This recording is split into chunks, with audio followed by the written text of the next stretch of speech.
Hello, you are welcome to today's lesson. My name is Paul. I'm so sorry. Today we have science. Science for basic 6. But listen to me. I need all of you around. Today's lesson, though, is for basic 6. But the topic is not meant for only those in basic 6. It's meant for everybody. We are going to learn about a disease. We are going to learn about a disease. So disease affects everybody. It's not only those in basic 6 that get infected or suffer from diseases. So please come around. Before we look at the topic, let me know your name. Go to the comment section, write down your name. Okay, the topic for today is meningitis. All of you, meningitis. The last one, meningitis. So this is what we are looking at today. Okay, now let's look at the keywords. The first word is meningitis. The next word is meninges. Meninges. We have here inflammation.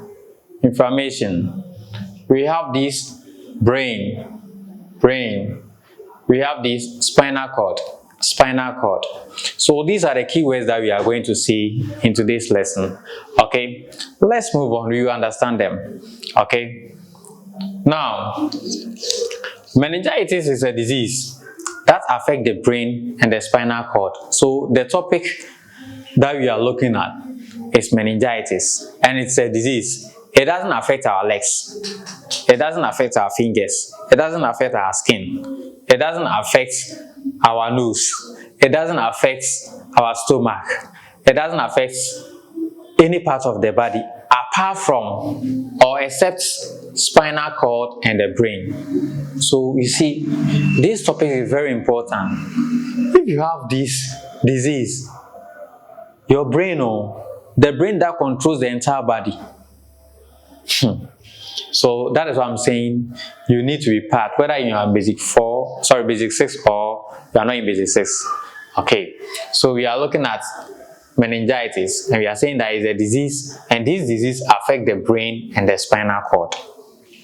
Okay, the brain and the spinal cord are covered by 3 layers of membranes called meninges or meninges. The swelling or inflammation of the meninges is a condition called meningitis. Now let's look at this. If you look at this picture, let's try to identify the parts here. This is spinal cord. This is spinal cord. We all have spinal cord here, from here down to this side. And from here it connects to the brain. So here you see the connection that it has with the brain. Okay, so this side, have you seen that red part here? That is the brain. We all have the brain. We all have the brain. So this is the brain. Then we have this membrane. So membranes are the things that covers the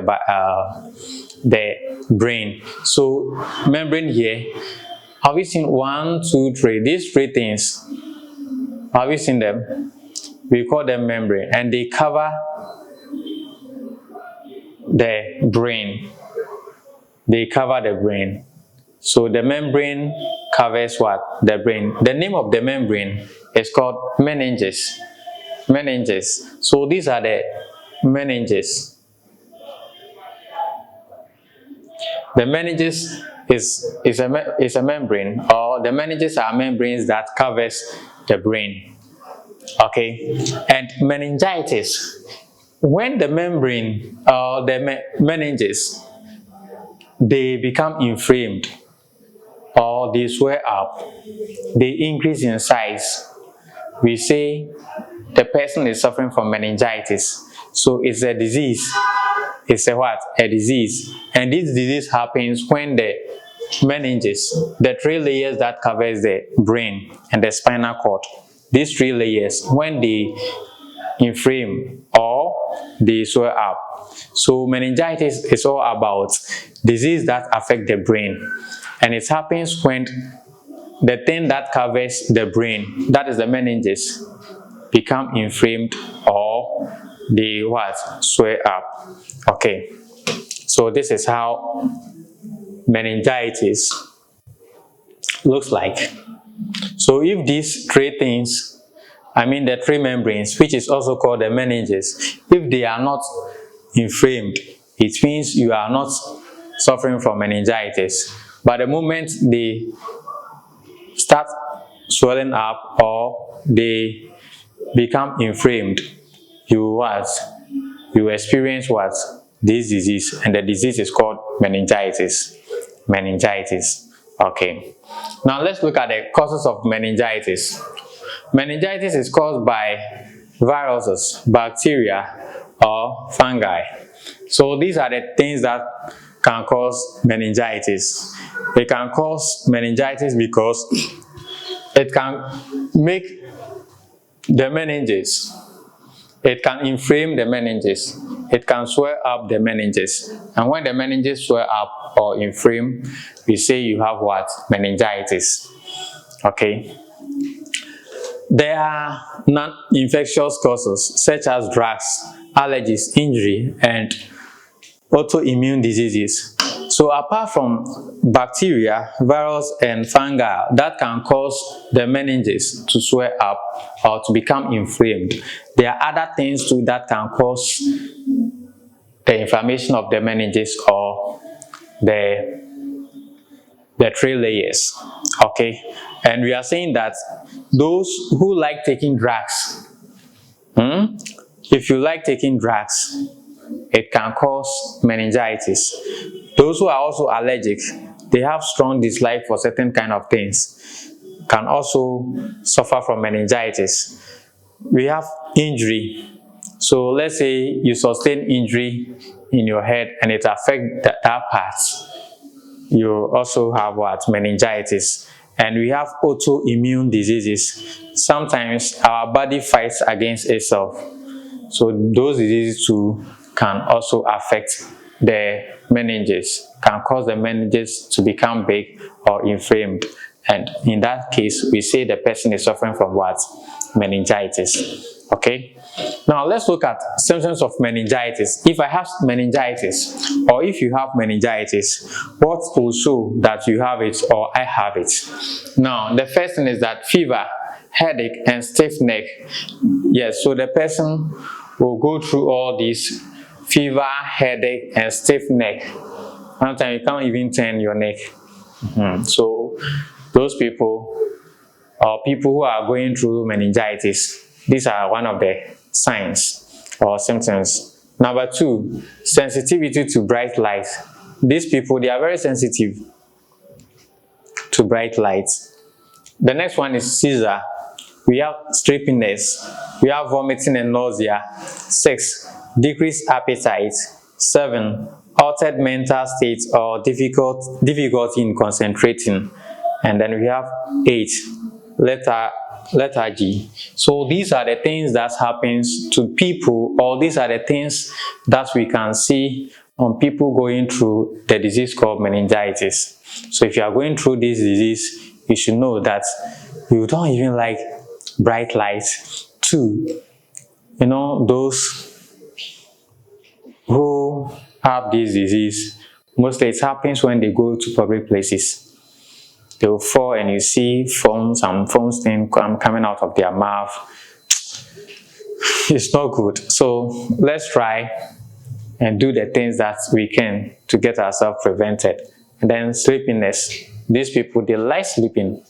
Vomiting and nausea, they'll be vomiting all the time. Decrease in appetite or decreased appetite all the time. You give them food, they'll give the food back to you and tell you stories that they don't want to eat, they are okay, and other things. Number 7, altered mental state or difficulty in concentrating. So because these diseases affect the brain, those who go through the disease or those suffering from disease, they find it difficult to concentrate, to understand simple things. Now we have lethargy. That is another symptom of meningitis. Now let's come to prevention of meningitis. This is the most important thing that we need to know. You don't want to have this disease that affect the brain. and the spinal cord. So what can we do? The first thing is that we should take a vaccine or get vaccinated against the disease. So the best thing for us is to get ourselves vaccinated. If you go to the hospital, they will help you. 2, wash your hands frequently with soap and water to prevent the spread of the disease. Okay, so we should wash our hands with soap and water. 3, practice good personal hygiene and keep your environment clean. As for this one, it's a must. Ourselves and the environment, our body and the things around us, we need to keep them clean and healthy. And the next one, cover your mouth and nose when sneezing or coughing. The disease spread through saliva, nasal mucus, and then others. So these are the things that we should do. Don't just sneeze like that. Make sure you have something that you use to cover your mouth and your nose. Okay.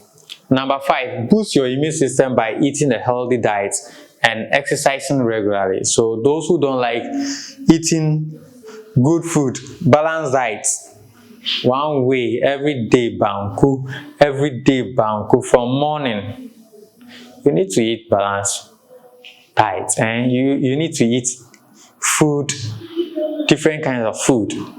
You can take porridge, rice porridge in the morning. Afternoon, you get your yam. In the evening, you get something different. You take fruits and other things. Don't tell me you don't have money. You don't have money, but you have money to do other things. Take good care of your body. Take good care of yourself. Number 6, avoid contacting or touching people with this disease. So people who have this disease, please, you shouldn't be touching them. Okay, so in summary, we have learned that meningitis is a disease that affects the brain and the spinal cord.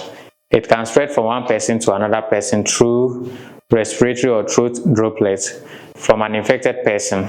It can also spread through direct contact with body fluid from an infected person. It is caused by virus, bacteria, and other factors. It can be prevented by vaccination, practicing personal hygiene, and others. Okay, so that is what you should know. We are coming to the end of the lesson. Today we have learned about meningitis. Okay, so what have we learned today? What is meningitis? It's a disease, right? Does it affect the hand or it affect the legs?